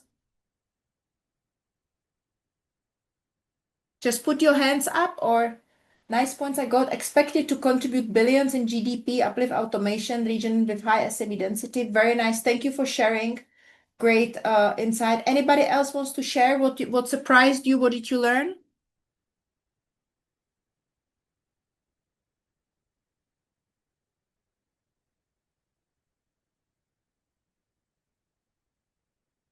Okay, I'll let you write a little bit, would be great. If you can let us know. Okay. Are you ready now to go and enhance your idea with some AI ideation? That will be our last task of today. Are you ready? Give me some emoji, some thumbs up. Yeah, this is actually my most favorite one. I was doing yesterday a session for the field program under the Dubai Future Foundation, and some absolutely incredible stuff came out. So I'm sure that this will really put on steroids what you're already doing. So what will you learn right now is how to use different prompts to ideate, how to consolidate and decide what to do, and how to turn the enhanced idea into a concept with features, because that's really critical and it's important for next week, all the work which she needs to be doing. So I'm just checking my time. We are at 4:22. So let's ensure that you have enough time to do it, and also that we can open the floor and there can be a debate after, because we missed that last week and we really felt sorry for that. Okay, so generally in ideation, and as I said, this is one of my favorite activities in with AI, besides the fact that you can just spill out, nice apps within seconds. But normally, obviously, you have your idea in your head, and I use it for myself all the time. I use the AI then to expand on the idea, right? And now think about it like many of you, you can show me thumbs up if you ever been through a traditional design thinking workshop. Please give me thumbs up and tell me in the chat. You would then sit with maybe 5, 10 people around the table. You would put stickers and everybody would have their ideas. And that's really great. So you can do this kind of traditional approach, or you can go much deeper, and I show you how. I will also show you how you can immediately use this ideation to assess and prioritize the ideas and map the key customer features and experiences so that you can have them when you start to design your user experience with AI as well. So some tricks and tips. Oh, here we go. So when you ask for the first 5 ideas, always ask the AI to give you ideas which were not done before. Because otherwise, you're wasting your time and you're wasting your tokens, because automatically the engine will give you something which already exists, right? Then one thing which I really like, and I'm doing it with my customers, is that I ask the AI to use blue ocean thinking. Anybody familiar with blue ocean thinking and strategy? Tell me in the chat. I'm looking at fantastic. Thank you, Zara. You're very active. No, okay, Osama. So allow me to introduce you in 2 minutes what it is. So one says when you have an idea that if you do everything else what your competition is doing, you are in so-called red ocean. So you end up competing on how beautiful your product is, on pricing, on how big your marketing budget is. So it's really, really tight, because the red ocean, that's why it's called red, it's very, very tight. Then the blue ocean, it's you almost do opposite what the competition would do. So you see, what will you reduce, what will you eliminate, and what will you introduce? A practical example which I really love is Accor hotels. Accor hotels have obviously multiple different brands, from 1 star to 5 stars. One of the most profitable brand is hotels called Formula 1. And Formula 1 operate in a principle like no other hotel. Give me in the chat, if you go to a hotel, what do you expect hotel to do? What do you have besides of reception? What else? 100% Ilya. Sometimes it's good to disturb. If you go to a hotel, what do you want? Reception, restaurant, gym, what else? Spa. Talk to me, guys. Concierge maybe. So they decided, they applied blue ocean thinking, which came from INSEAD, and said, we will accept the hotels which don't have a reception, don't have a concierge, don't have a restaurant, don't have a valet parking, don't have a spa, don't have anything. And they came up with this, and we don't have a lot of staff. So each of the Formula One hotels is managed by one family. They live there. There is no receptions, there are no restaurants, there are just vending machines. And because it's very targeted to drivers which drive cars on these intersection, they often are able to subrent one room 3 times in 24 hours. So this is a real blue ocean. So they went into a hotelier business, but they did exact opposite. So your second way is you ask the AI to say, if you would solve for this challenge or look at my what I'm trying to do from a blue ocean perspective, how would it look? Then you ask AI to solve a problem like somebody else. Who are some, oh, swimming pool, thank you. Who are some of the people you look up to? I mean, usually you will hear Steve Jobs, Elon Musk, who else? Give me some names. Who are people who inspire you from business or literature or acting? Tom Cruise, I think Tom is like unbeatable, right? Every movie he runs like he's since 16. I don't know how he makes it. But okay, give me Jeff Bezos, excellent. Steve Jobs, Steve Apple, we are funny, Najim. Vinesh from Mid Valley, excellent, some really great names. So you ask AI and say, look at this problem from Jeff Bezos' perspective. How will Jeff solve it? How will Jeff make my idea better? And then you do so-called Picasso method where you say, Picasso apparently once says, good artist copy, great artist steal. So what you ask AI to say, if look at my challenge which I'm trying to solve and think about industries, books, movies, how did they solve for a similar kind of problem and how could it be transformed into my industry or onto my problem? Maybe you are in hospitality, but maybe there is something in education or healthcare or in a movie which was solved for this and you could copy it. And the last one, which is real funny, is where you say, you know what, I want Bill Gates and Jeff Bezos working together on my problem. How would it look like?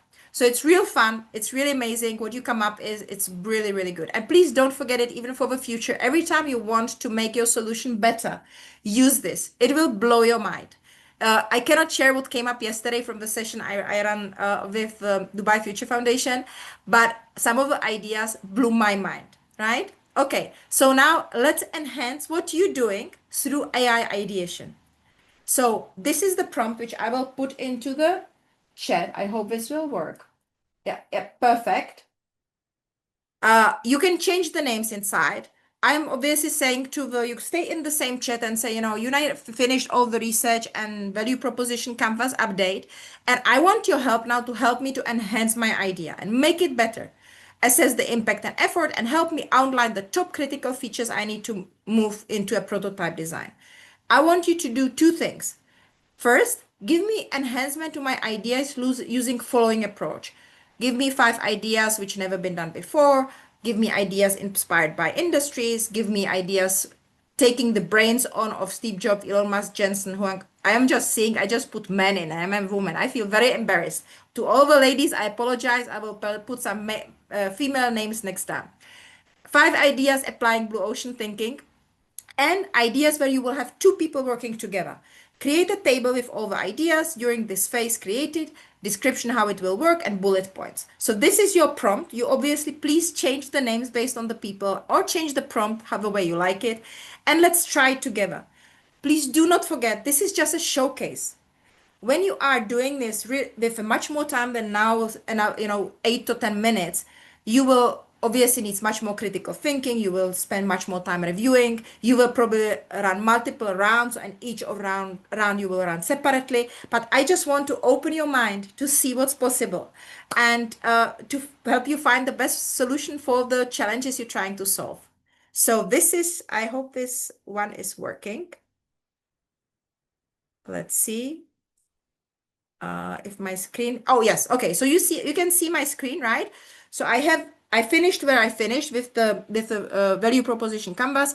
I give it my prompt and it start to work while I'm obviously doing nothing. I could lift my weights right now. So what it does is, first, it gives me ideas which haven't been done by competition before. And can you see the impact and effort? You can obviously then ask, what is the scoring system you use to assess impact and effort, right? Because otherwise it also hallucinates. But this brilliant, it already gives me digital provenance passport, AI our house archivist, wardrobe count index, and so on. So this is number one, right? And there is maybe there is a lot of stuff which is rubbish and you don't like, but the point is it gives you real quantity of things you didn't think about. Now, let's things which are inspired by other industry. The first one is wardrobe garden, inspired by nature, which would be natural ecosystem. I can't read so fast. Third one is ideas challenging. Steve Jobs, Elon Musk, Huang, when having Jobs and Musk working together and so on. So it gives you, you know, ideas and how it will work. And then it gives you also ideas how apply blue ocean thinking. And I really like that. So it would give you something which is completely out, but you can also see that the star effort in terms of impact and effort changes because maybe there is a really difficult technical integration. And then you have two brains collaborating together. And always pick up two brains which probably never would agree with each other in a real world, because then you get the best output, because they will really think very hard. And obviously it took me and Steve Jobs together. I'm really delighted that because obviously I work with AI so long and it has all my profile. So AI decided that number 5 is something which I would co-create with Steve Jobs. And then it has a prioritization in terms of impact and effort based on the different 1.0, which is built now, is your MVP, as Elmo was saying. What do you start with? 2.0, 3.0, and what are some of the critical features? Tell me in the, oh, thank you for positive feedback. I like the hearts. I like the awesome thing. I love this too. I think this is really fantastic. So I want you to now run this and just enjoy it and just, stop in it, read it, just have fun.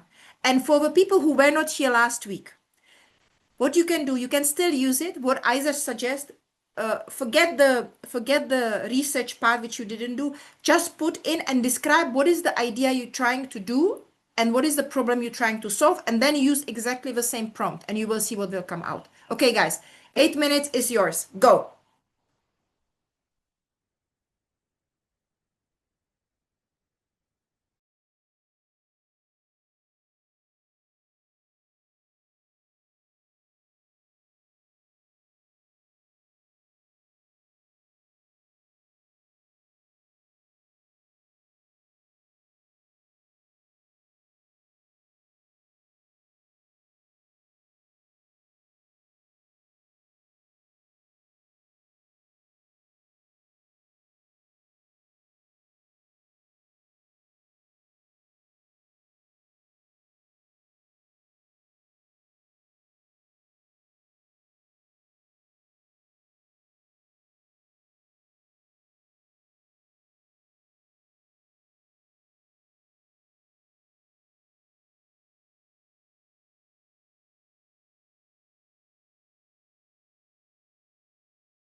Hey, Andrea, quick one. Just for you to know, the timer is not working, so there is a glitch. Oh, I can see So it. it's being Okay, from 51, Thank 52, you. 51, 52. Okay. I will. Oh my God, You're you're so mute. good. I didn't even notice. I'm so mesmerized by it.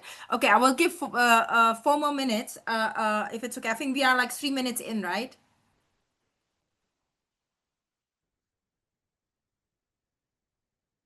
So guys, we will finish at around 4:41, and when we wrap it up, and then 4:45, we will then open the floor, and we will take over and have obviously a Q&A the last 10-15 minutes. But I hope you are enjoying it so far and creating some really awesome stuff.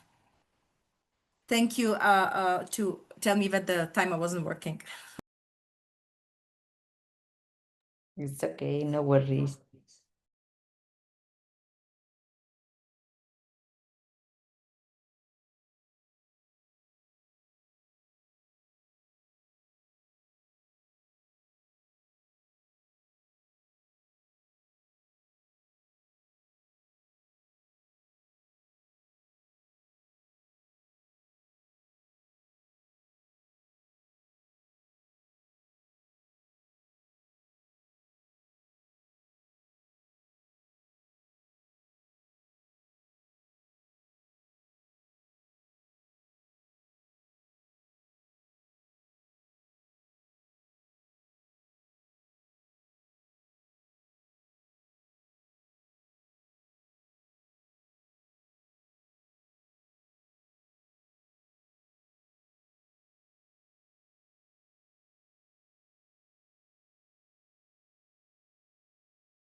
The last, I would say 3.5 minutes.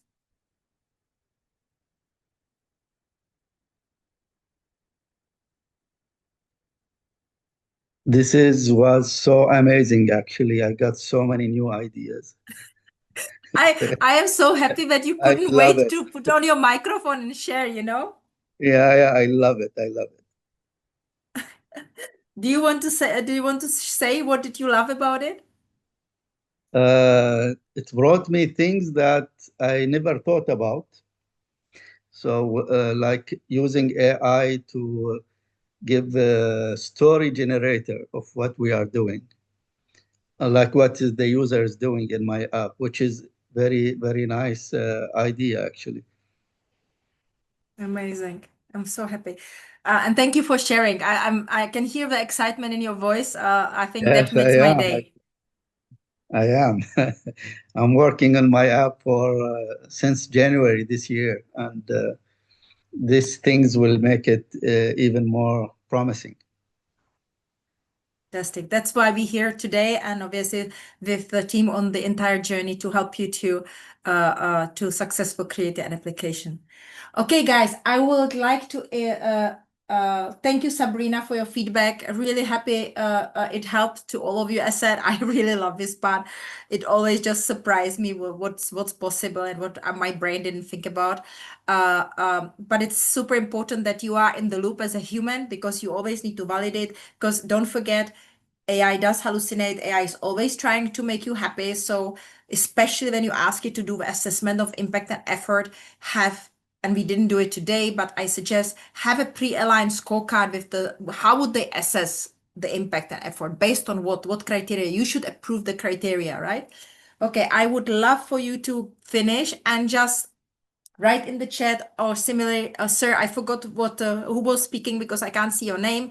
The gentleman who was already sharing, please feel free to put on your mic and share with the group. So before I hand over back to Elmo, anybody Sure. wants to share? Thank you. You're most welcome. Or everybody's so busy reading their new ideas.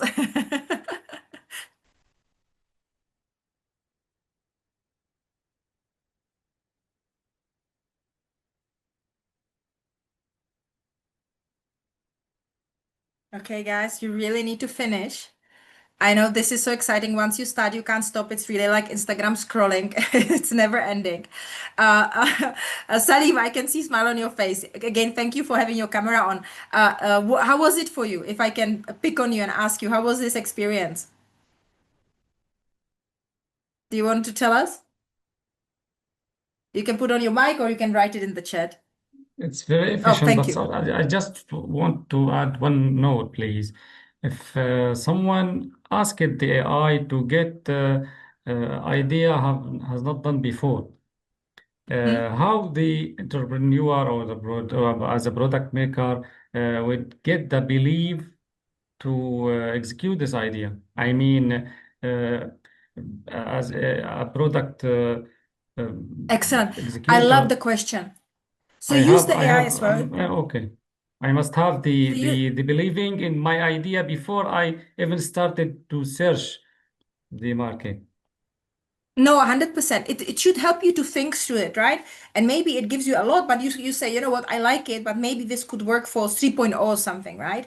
And if there is something which you really like, which haven't been done before, I would really encourage you to work across to engine and say, okay, now I really want you to tell me how would it work technically? What is the effort? Why would it work? What would be investment? Why would it be like this? Da da da da. And then you take the discussion and you remember from last week, you take it either into Google AI Studio or into Perplexity and say, validate, is this actually possible? And in your prompt, when you ask this to do, it say, make sure that you are not making things up, that every answers which you're giving me are based on reality. So that, for example, that the hardware exists or whatever you're trying to do, right? So 100% you are like, this is an idea stage, right? And if you like something inside, use the AI to help you to think through it, if it's user experience or technical requirements, and then use another AI to validate, and especially in terms of investments and duration or requirements in terms of people and so on. Okay. So, did I answer your question, Salim? Yes? Fantastic. Anybody else? Guys, I have last 60 minutes. Yes, please, go. If possible.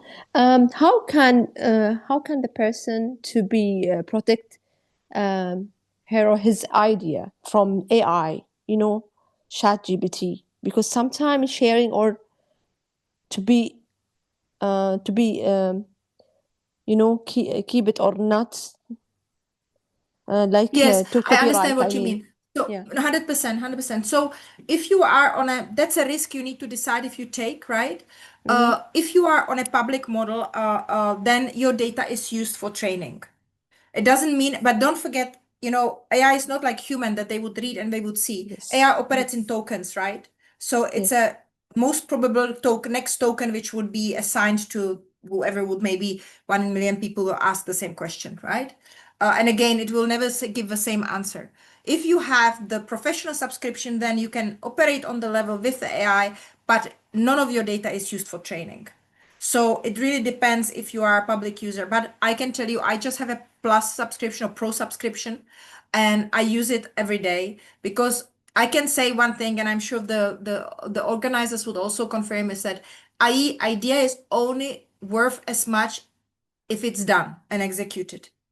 There are people with millions of ideas, but if you don't make it happen, if you don't publish your app, and there are over 8 billion people on this planet, and if your target market is, I don't know, 150 million, there is a space for competition. So I use it myself, but you have an opportunity. You can invest into professional subscriptions where your data is not used for training, or you just take a leap, but then the data is used for training. Okay, guys, I have to be kicked out last, Thank you very much. but I hope I answered your question. Before I hand over to Elmo, 2 things which you need to do before we see you next week.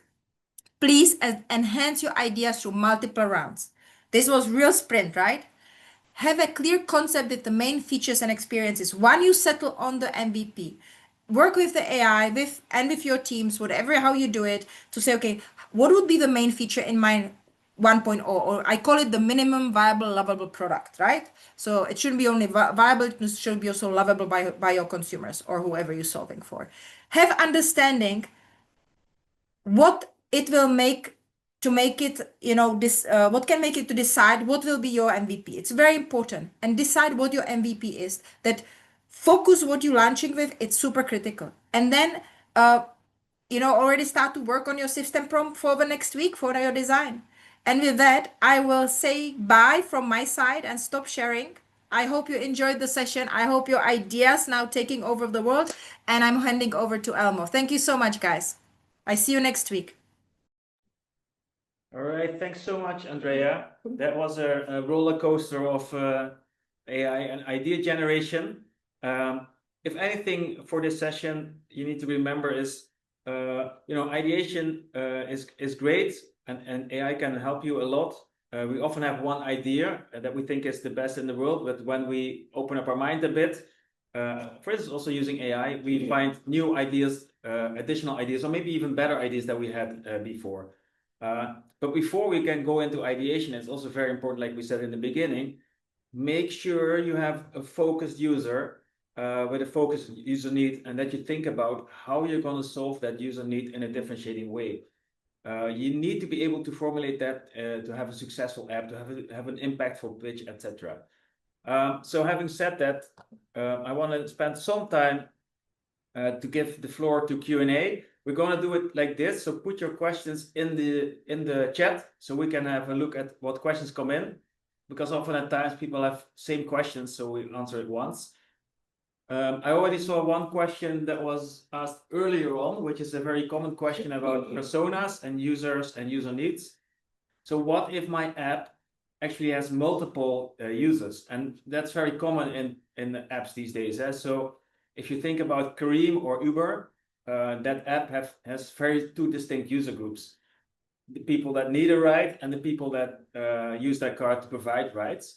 So if you have a platform app like this, you have to create two value propositions, two personas, because the value that you offer for one user is a different value than you offer for the next user. So if you're thinking about like more complex apps like that, you'll have to do a little bit of double work, right? So two value propositions, one for each key user, and two personas as well. And it means also that your differentiating promise could be different for both users. Any other questions? Put your questions in the chat.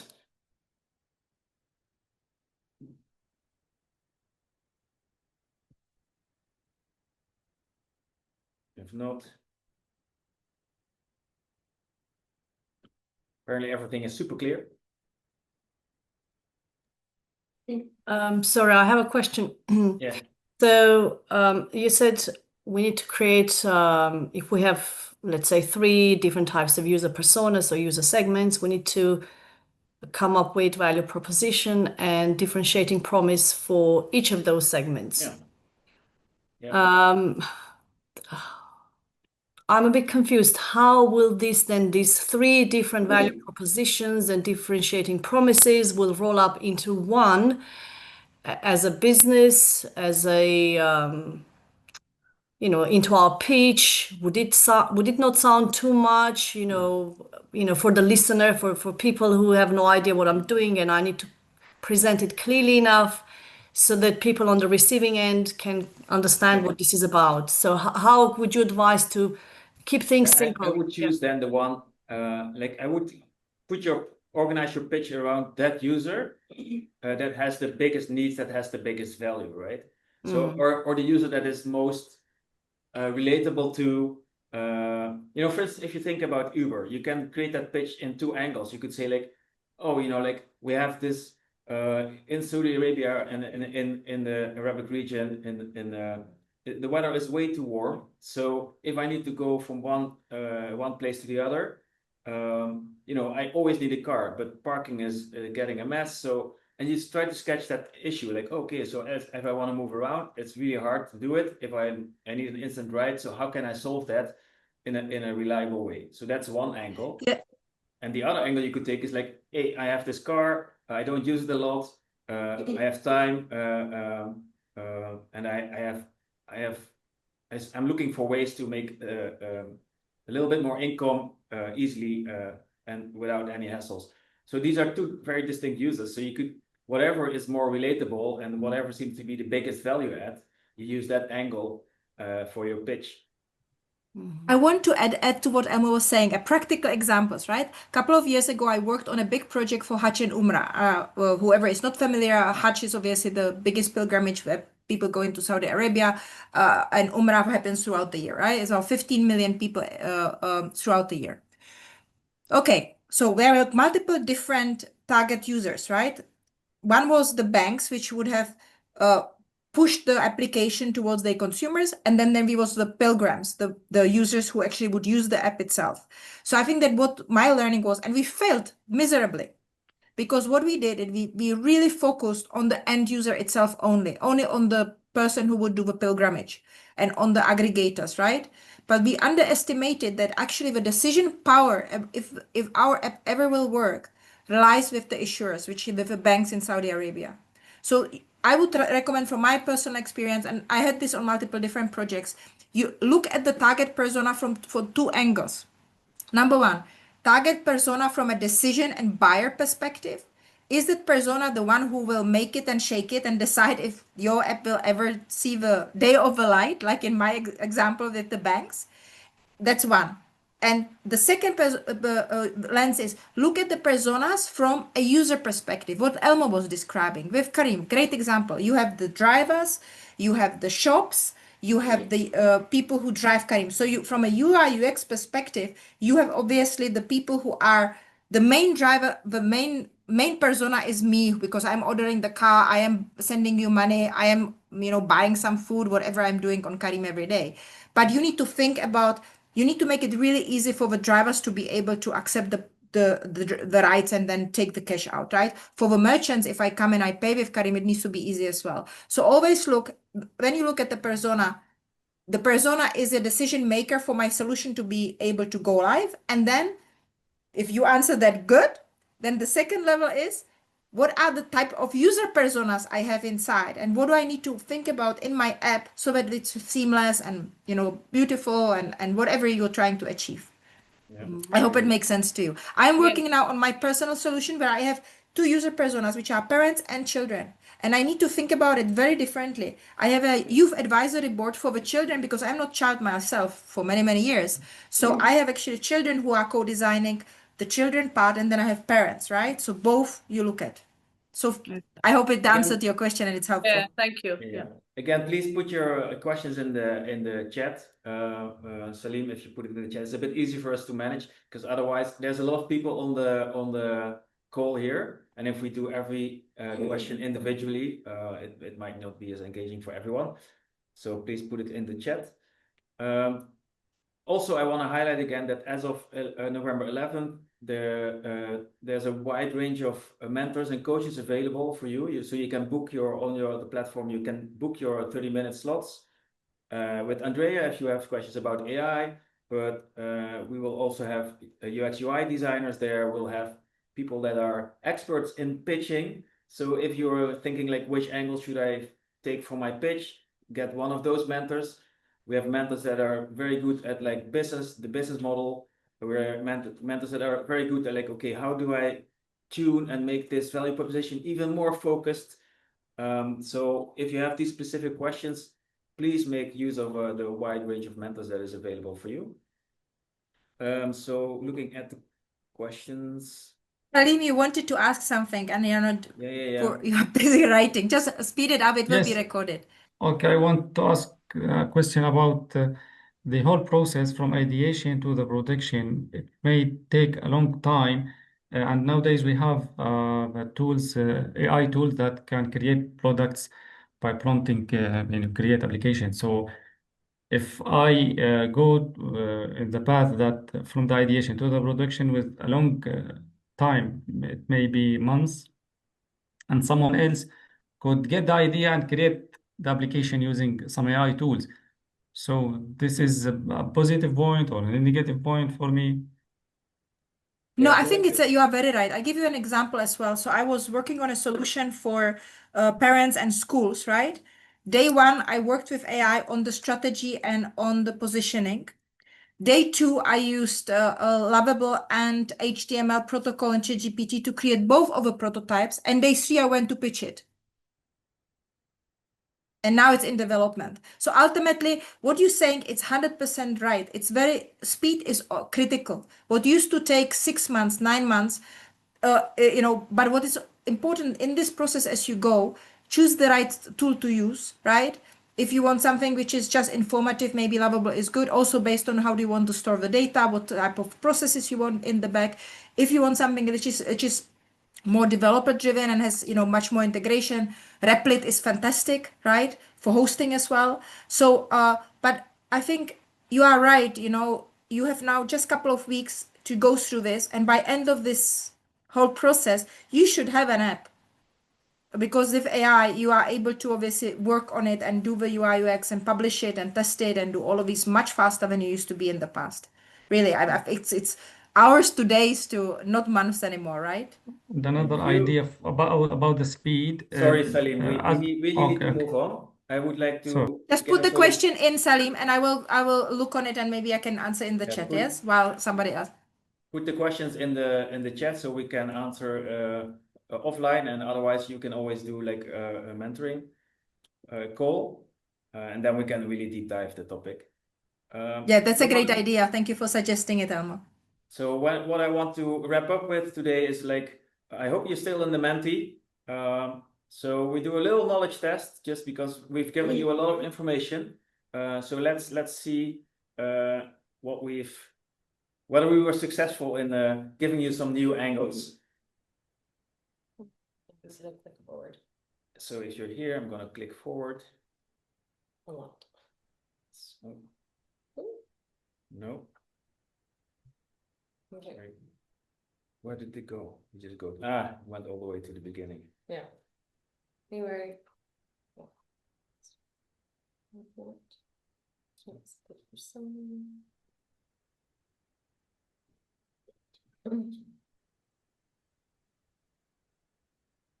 Okay, let's put the last QR code. Yeah. You have 3 minutes, guys. It's very fast. We didn't even have a break. Congratulations, guys. You've pulled through it without a coffee break.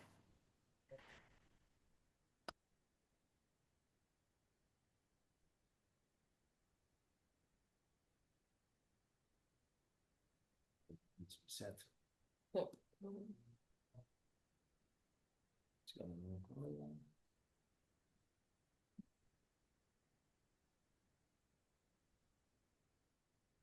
Hold on there. Somehow the Menti is reset. Is this the right one?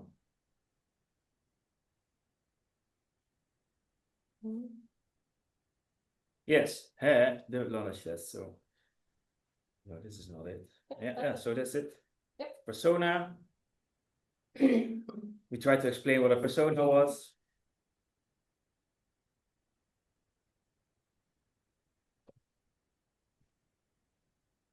Very good. Indeed, effective but realistic presentation of the target user group helps us to understand who we're designing for.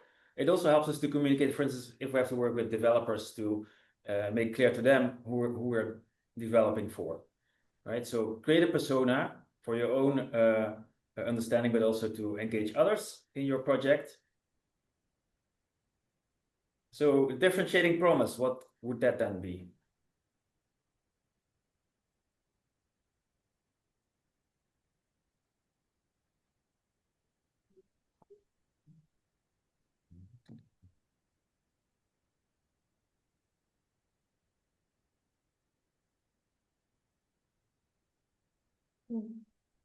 Who's the line there? Colors.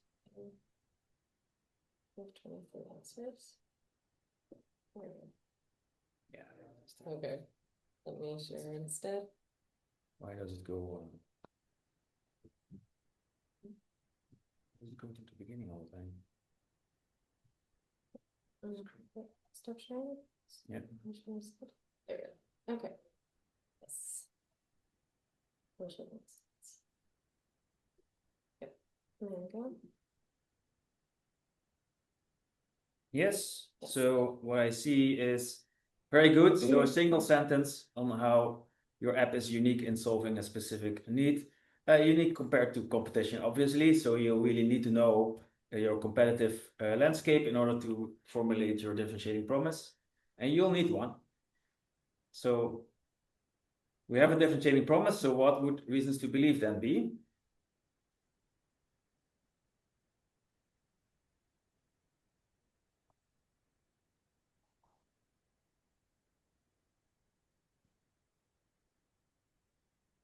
Yes.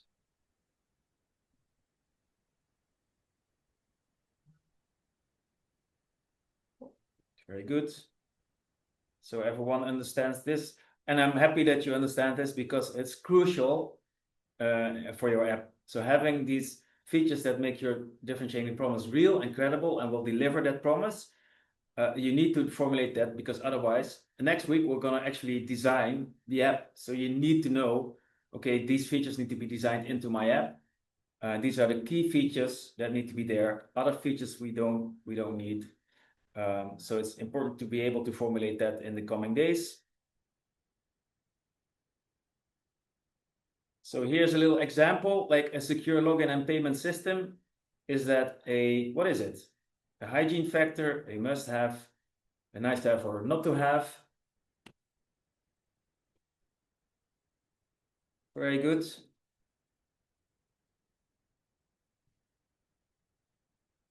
Yeah. So like, it's also interesting. It depends, of course, heavily on your promise. In this case, we would say it's a hygiene factor because, you know, if you have payment systems, it needs to be secure. But if your app is compared to other apps and the existing solutions in the market are insecure or not secure, then of course it becomes a USP. So, but in general, we assume that most apps do have a secure login and payment system. So, and if you need to do payment, it's a must-have, a hygiene factor. Let's see. Yeah. And the last thing is, why would you even want to ideate in the first place? I mean, you already have an app idea, so why would you want to ideate at this moment in time?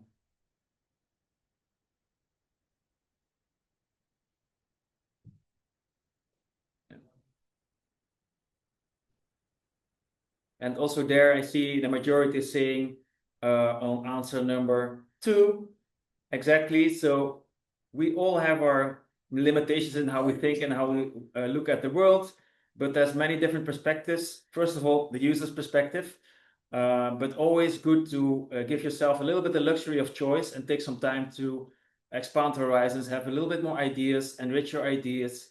We've seen you can use AI. It just gives inspiration and ultimately will result in a better solution. So always push yourself to find new ideas as well.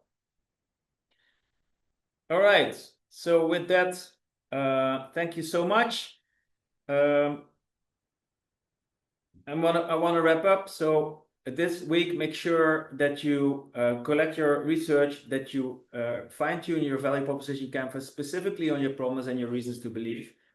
And please also try to ideate a bit more, because if you know your reasons to believe and you have your promise, chances are you can improve your idea. And then with that, you should be all set for next week when we're going to help you actually design your app with these enriched ideas. Thank you so much. Perfect. Thank you very much, Elmo, Cristina, Andrea. Thanks a lot for the wonderful and insightful session. I think that everybody was super engaged, everybody was working, so it's brilliant. Thank you all for joining today to this session that, as Andrea said, we didn't have a break. So thanks a lot of all of you for keep it up. And tomorrow, I sent already a few times on the chat, but just a reminder, tomorrow we will have our check-in call at 3 p.m. Dubai time. This check-in call is the moment to answer questions regarding the competition.